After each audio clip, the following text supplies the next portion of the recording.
All right. Hey guys, Mr. Kenny is going to start you off here with your Lesson 4 Ancient China video notes packet. So, Lesson 4 is going to be on Chinese ideas, and it matters. It always matters. Ideas that started in early China continue to influence today's world. So, that's pretty cool. We're talking about things on 500 BC or 500 BCE, and then we're still continuing to influence today's world. So, I think that's pretty neat. So, here we go. Let's get going on it. I'm sorry there. Move myself over here. All right, now pay attention between this.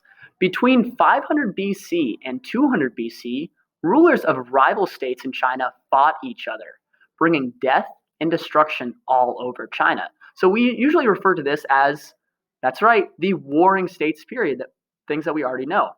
So many people started looking for ways to bring peace and order during this time, and this is when the three major philosophies or way of thinking were developed. And that's what you're going to hear Ms. Hodges, myself, and Ms. Tickle talk about. So the three major philosophies in China, the philosophies, although they're ways of thinking, these are going to be things that are going to go in the religion section of our grapes. So just a little bit on grapes here, y'all.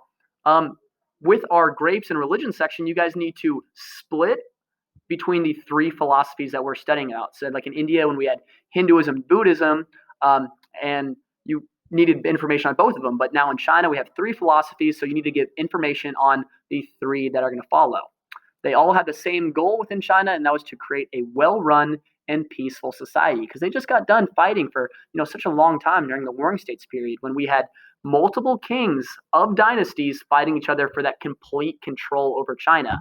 But I think you guys already know who the first emperor of China was that united China and stopped that Warring States period so that they could have that peace and order. So I believe Ms. Hodges is coming up next, and she's going to tell you all about one or two of the major philosophies in China. So bye, guys. Mr. Kenny, we'll see you all in a little bit. All right, so Mr. Kennedy just talked to you about how that they were warring between each other, and these little dynasties are fighting, and they're trying to figure out who's going to be in charge of all of China. And they have a lot of ideas that are going around, a lot of philosophies, a way of life that are being talked about to try to bring about that peace. And we're going to talk about three of those ideas right now. The first idea that was being talked about was from a man named Confucius, and you can see his name right there. And his philosophy is called Confucianism, named after him. And Confucianism was believed that following the beliefs of the ancestors would bring peace to China. So he kind of thought that we should do what we've always done. We should be respectful. He has the idea of filial piety that we talked about today in class on today's Wednesday. We talked about Wednesday in class, and that idea of filial piety and respecting your parents and being and serving them and doing well by them. So following the beliefs of our ancestors would bring peace to China. And he felt that people should seek out knowledge and follow the golden rule, to treat others as you would want to be treated. And so he felt like that if you were constantly seeking knowledge, that you would be wise, that you would be kind to other people, and you would be kind because being kind is the right thing to do. And everything that you would learn would tell you that if you treat people nicely, that they will treat you nicely as well. Each individual had a duty to fulfill, and they should place the needs of the family and the community above anybody else. So above all other issues. So you should do what's best for your family no matter what, even if it's not best for you. According to the idea of Confucianism, the family unit would be more important than just the individual person. The community, what's good for our community, would even be more important than what was just good for one family. So if everybody was doing what was good for their family, good for the community, then we would have peace in China, and Confucianism would bring about that peace.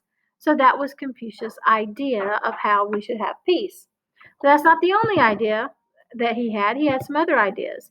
He said all men who are intelligent should be able to serve in the government if they want to, even if they're rich or poor. And so during the time when Confucian ideas were around, there came about an idea of civil service test. Emperors decided, well, you know what? There could be somebody that's really smart. There could be somebody who'd be really good in my kingdom if I would give them a chance. And so the emperors developed the practice of choosing government officials through civil service tests. So out in the provinces, if you wanted to serve and help the emperor that way, you could take a test. And if you passed the test, then you would be given a position in the government. The better you did on the test, the higher the position you would have in the government.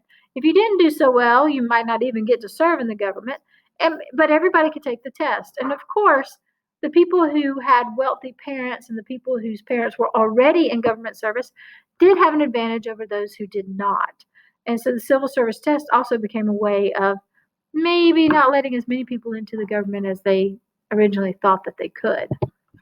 The community and family should be respected and put before what the individual wants. So we talked about that idea, and that is filial piety. Filial piety, the responsibility that children have to respect and obey their parents and to care for their parents. So the idea that we should respect our parents it doesn't come from Confucianism, but it's one of the big ideas in Confucianism. Um, Lots of religions teach that you should honor and respect your parents. And of course we should, because they do so much for us. And your parents they love you more than anybody else in the world. And so we should respect them and we should do what they ask us to do. And guys, I can tell you one day you won't have your parents. So you need to love them and respect them while they're here. As you get older, your parents need your help more and more. Right now they're helping you a lot, but it's our duty and our responsibility to help take care of our parents as they get older too. So respect them now, do what they ask, and then you'll be following the ideas of Confucianism, but probably following the ideas that your family values as well. All right, so our hot question then becomes, if Confucius considered a king to be the father of his people, so he considered it like just one big family, and the king is going to be the father of all of China, how do you think he might have expected rulers to act toward their subjects and why? So think of what should happen in your family and how your father and your family, or a father of a family, should treat his family and what they should do. And then kind of put that idea into the big picture of all of China. So if you were the father of all of China, what should be expected of you?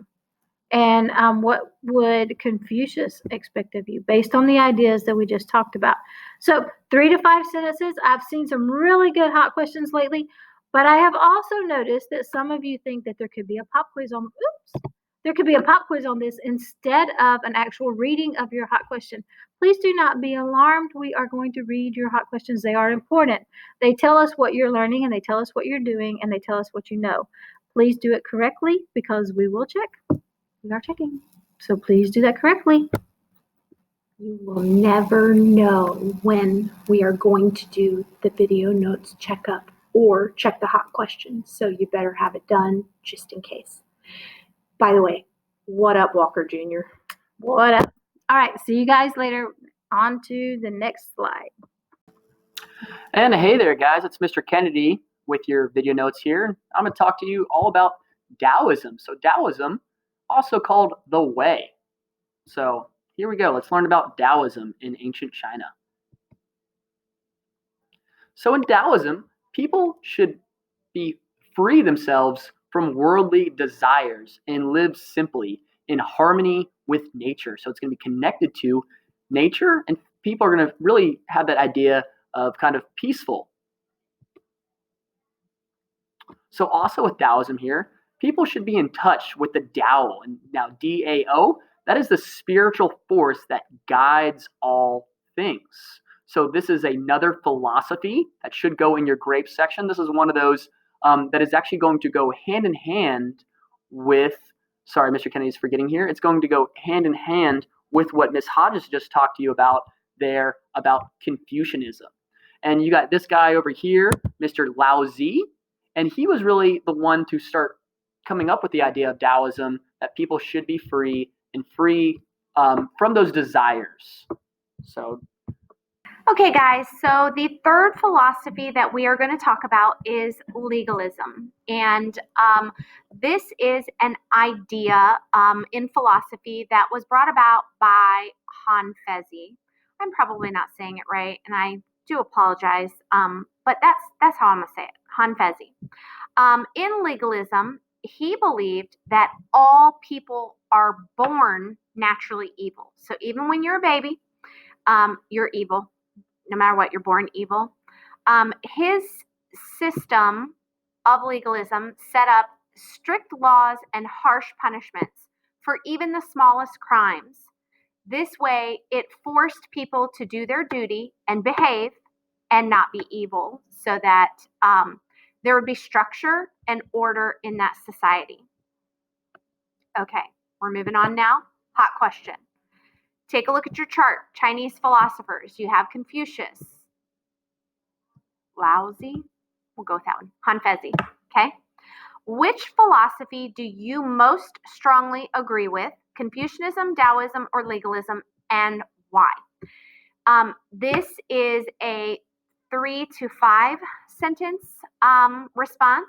No pronouns. Restate that prompt. So you would say, the philosophy I most strongly agree with is, and then list it, and then you need to give your reasons why. Make sure you read the chart. Make sure you are understanding what each of the main ideas of these philosophies were. And do not forget, we need to see all 3 philosophies in the religion section of grapes. Please make sure you have it organized well enough that we can tell what principles and ideas belong to each philosophy, and not just listing a bunch of things randomly and not telling us which philosophy it belongs to, because that doesn't show us that you know that those principles exist within that philosophy. Okay, guys, we will see you in class. Bye.